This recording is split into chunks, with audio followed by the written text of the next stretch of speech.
I never imagined I'd be turned away from my own grandchild like a stranger at the door. But there I was, standing in the hospital hallway, holding a small blue teddy bear, when my son stepped in front of the nursery door and blocked me. My heart dropped. Nurses moved quietly behind the glass. Somewhere inside, a baby cried. Not just any baby, my grandchild. The hallway smelled like antiseptic and fresh flowers. The floor was cold under my worn shoes. I remember gripping the teddy bear so tightly my fingers hurt. My son didn't even look at me with warmth. He crossed his arms and smirked like I was inconveniencing him. "She doesn't need stress," he said, nodding toward the room, "and neither do we." Then he added, loud enough for people nearby to hear, "You're not part of this family anymore." The words landed like a slap. No one spoke. A nurse paused mid-step. A couple sitting on a bench looked away. The silence stretched, heavy and humiliating. I opened my mouth, but nothing came out. That's when something unexpected happened. A phone buzzed in my coat pocket. Not my son, not a nurse. It was a message from his wife. At midnight. "I'm so sorry," the text read. "Please don't reply. Just read. He doesn't know I'm messaging you." My breath caught. The next morning, the entire mood in that hospital room would change. Faces that were cold would go pale.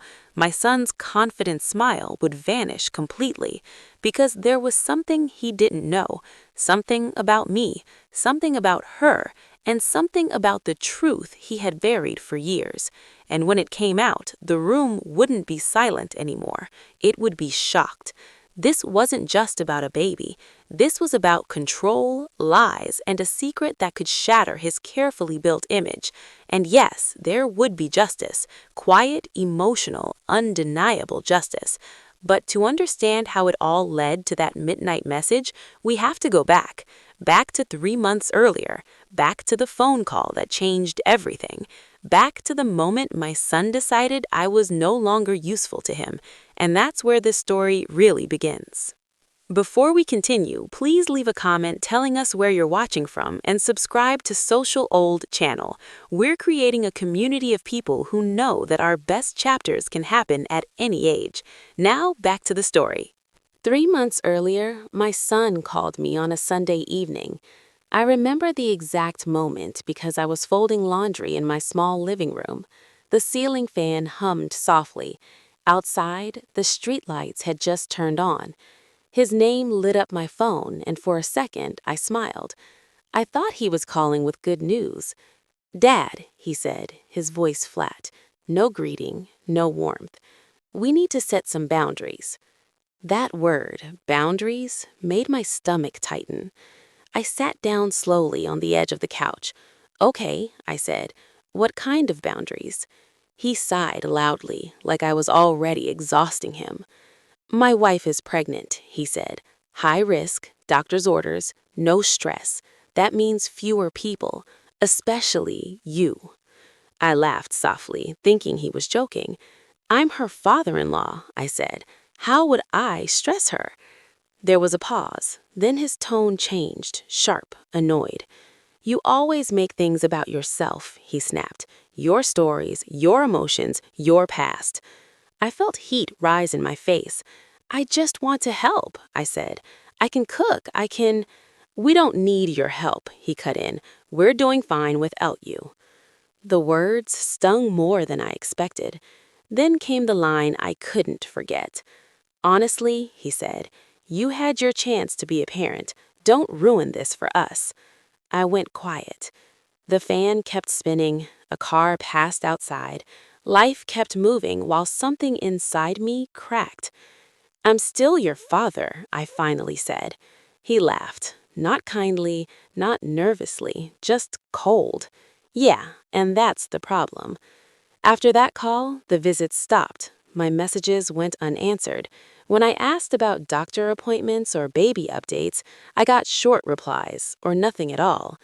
But what hurt the most wasn't my son's distance, it was her silence. My daughter-in-law had always been gentle with me.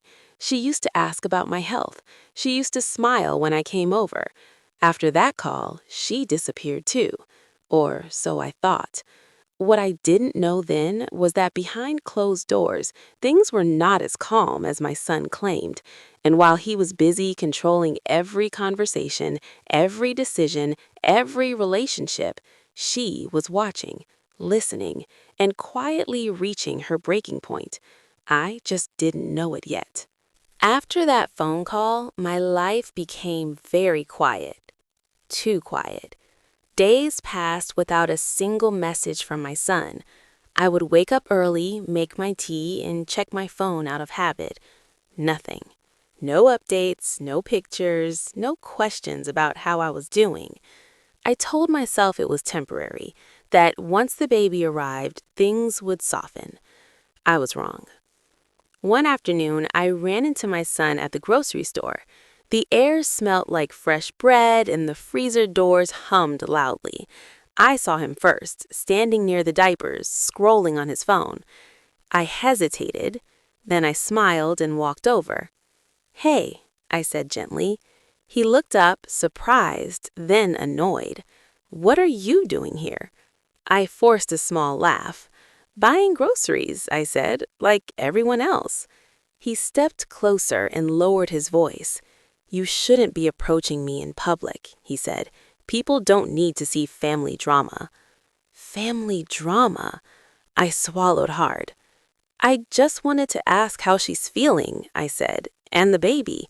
He rolled his eyes. "They're fine. Better when you're not involved." That was when I noticed something strange. His phone screen lit up again. A message preview flashed at the top. "Please don't say that to him." It disappeared quickly, but I saw it. I looked at his face. He looked tense, not confident, not calm. Someone was pushing back. Before I could speak, he turned away. "Don't call, don't text. If we need you, we'll reach out." People nearby glanced over. My face burned. That night, I couldn't sleep. I kept replaying that message in my head. Please don't say that to him. She had sent that. I knew it. For the first time, a thought crossed my mind that scared me. What if this wasn't just about stress? What if my son was controlling more than I realized? 2 weeks later, a small envelope arrived in my mailbox. No return address. Inside was a printed ultrasound photo, and on the back, written in shaky pen, were 4 words. "I miss you. Please wait." My hands trembled as I held it. That was the moment I knew. I wasn't being pushed away by both of them. I was being shut out by one. And the silence wasn't the end of the story. It was the beginning. If this story touched you, subscribe so you don't miss what happens next. What comes out next changes everything. The baby was born on a rainy Tuesday morning. I didn't hear it from my son. I didn't hear it from family.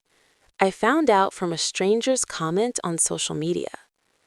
"Congratulations on becoming a grandpa," someone had written under my son's post. My hands shook as I stared at the screen.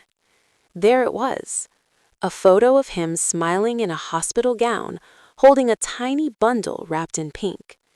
His wife lay in the bed behind him, pale and tired, her eyes looking away from the camera. No call, no message, no invitation. I grabbed my jacket and the small blue teddy bear I had bought months ago. I didn't think. I just drove. The parking lot was crowded. Rain tapped against my windshield as I sat there, breathing hard, telling myself this was still my family. Inside, the hallway smelled like antiseptic and coffee. I asked the nurse at the desk for the room number. She checked the screen, then hesitated. "Are you expected?" Before I could answer, my son appeared. His face tightened the second he saw me. "What are you doing here?" he snapped. "I came to see my grandchild," I said quietly. "Just for a minute." He stepped in front of the nursery door, blocking the view. His voice dropped, sharp and cruel. You don't get to play grandfather after the damage you've done." The hallway went silent. I felt small, exposed, humiliated. That's when my phone vibrated in my pocket. One message, unknown contact, sent at 12:03 a.m. "I'm so sorry. Please don't reply. He checks my phone. But you need to know the truth." My heart started pounding because in that moment, I realized two things at once. My son was lying to everyone, and his wife was quietly asking for help. What she reveals next would change my relationship with my son forever. And it would start with a secret he never thought would reach me. I sat on the edge of my bed, the room completely dark except for the glow of my phone. It was 12:17 a.m. Her message stared back at me, heavy with fear and urgency. "I'm safe right now," she wrote, "but please understand, I wasn't allowed to tell you I went into labor. He told the nurses you were not family. I tried to stop him." My chest tightened. I read the message again, then again. Another text came through. "He reads my calls. He decides who I talk to. He told me you were unstable, that you'd cause problems if you were around the baby." I closed my eyes. All those months, all that silence, it wasn't rejection, it was control. Then came the message that changed everything. "There's something else you need to know," she typed. "Something he doesn't know that I know." I held my breath. He changed the paperwork, the emergency contact, the consent forms. But before labor, I fixed one thing. My fingers went numb.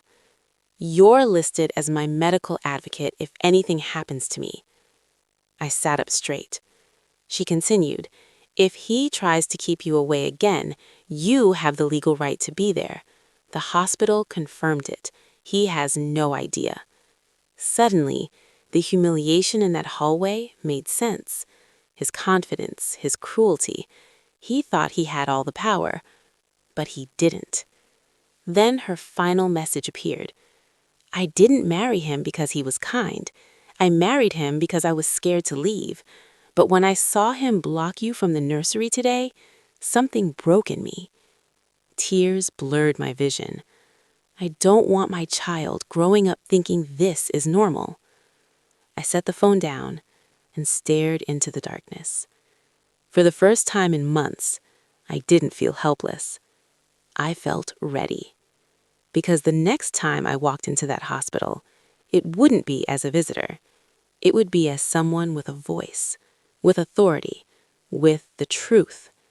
And when my son found out what his wife had done behind his back, the look on his face would be something he'd never forget. The next morning, I returned to the hospital, not rushing, not angry, calm.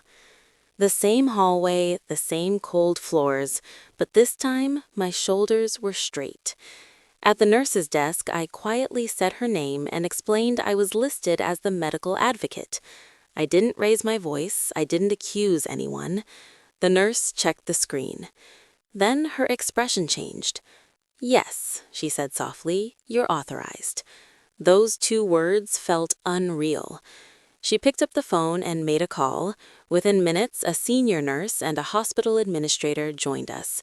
Their voices were low, professional. "We'll handle this," the administrator said. I waited on a bench near the window.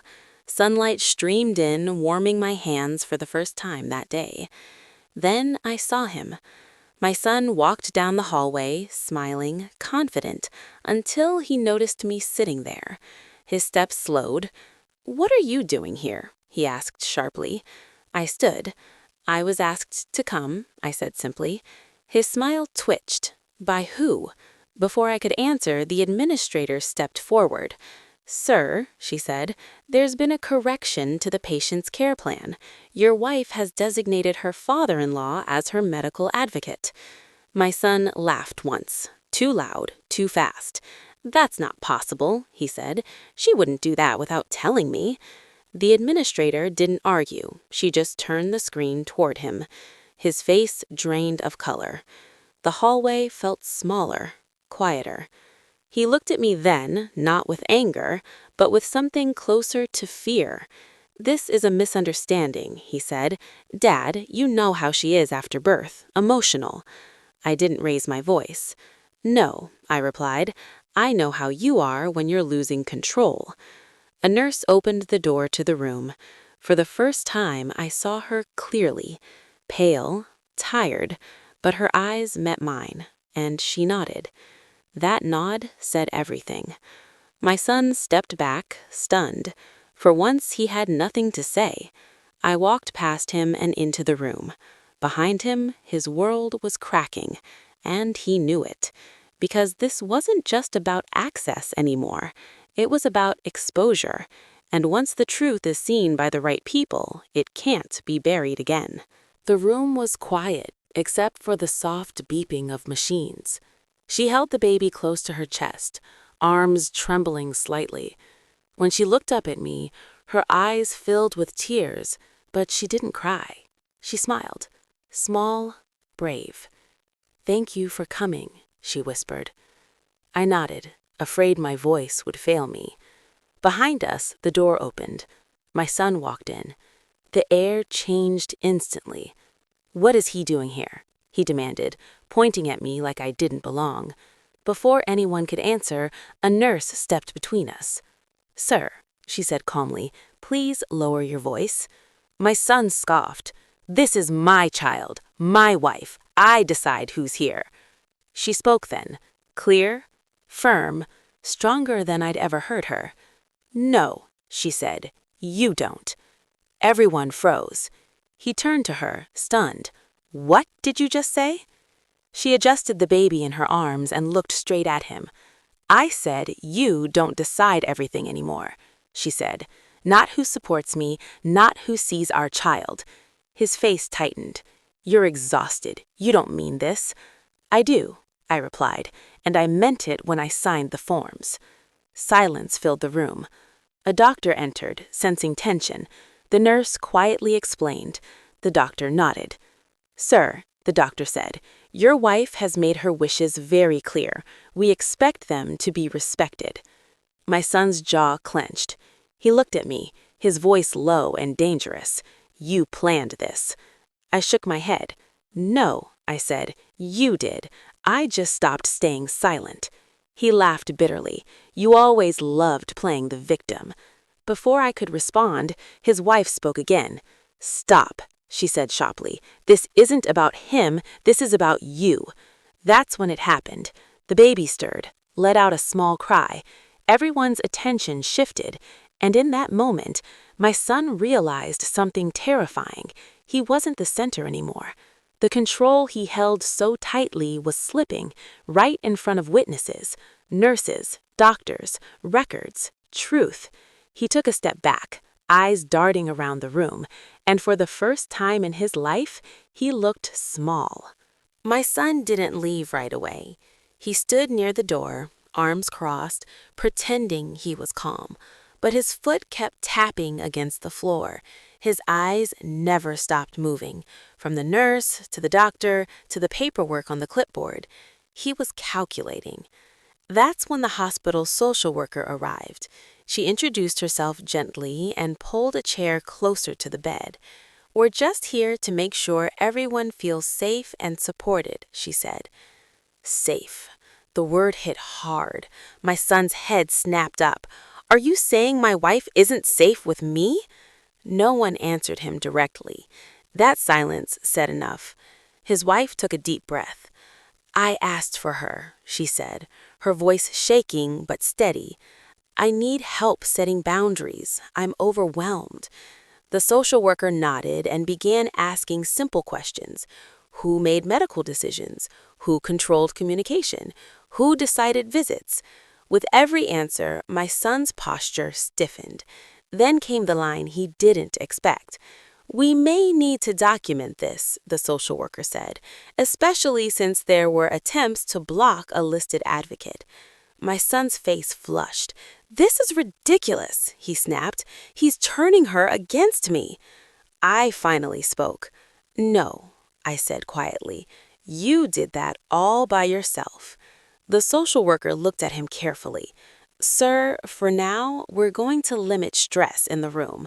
I'm going to ask you to step outside." "What?" he said sharply. "You can't be serious." The doctor didn't raise his voice. "We are." For a moment, I thought he might argue more, but then he saw it. The nurse already opening the door, the social worker standing firm, his wife not looking at him. He walked out. The door closed softly behind him, but the sound echoed in my chest. Inside the room, her shoulders sagged with relief. Tears finally fell.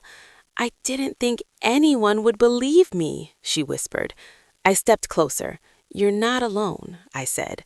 "Not anymore." She nodded, holding the baby tighter. Later that evening, the social worker returned with information, resources, counseling options, and next steps. Everything documented, everything official. When visiting hours ended, I stood to leave. She reached out and touched my hand. "Please don't disappear," she said. "I won't," I promised. Outside the hospital, the sun was setting. My phone buzzed with a message from my son. "Enjoy this while you can. You've made an enemy." I looked at the screen, then slipped the phone back into my pocket. Because he still didn't understand. This wasn't a war. It was accountability. And it was only beginning. 3 days later, my son didn't come back to the hospital. Instead, a lawyer did. He spoke quietly with the social worker, then with my daughter-in-law. Papers were reviewed, notes were taken. Nothing dramatic, just calm official steps that made everything real. That's when the final truth surfaced. She told them everything. How he controlled her phone, how he decided which family members were allowed, how he rewrote stories to make himself look like the victim, how he told her that if she ever left, she'd lose her child. The room stayed quiet as she spoke. Not awkward silence, respectful silence, the kind that happens when people finally understand. By the end of the meeting, temporary protections were put in place, counseling was scheduled, future decisions would be made with oversight, and my name remained on the paperwork. When I finally held my grandchild, she was warm and impossibly small. Her fingers curled around mine like she trusted me already. In that moment, all the humiliation, all the silence, all the pain faded. Later that night, I received one last message from my son. "You think you won." I didn't reply, because this was never about winning. It was about breaking a cycle. Weeks later, my daughter-in-law and the baby came to stay with me for a while. The house felt alive again. Soft cries at night, tiny clothes drying by the window. Healing isn't loud, but it's powerful. And as for my son, he's facing consequences he can't talk his way out of. Some truths don't explode. They settle, and once they do, everything built on lies slowly collapses. If this story moved you, subscribe for more real emotional stories about family, truth, and quiet justice. Your support helps these voices be heard and reminds others they're not alone.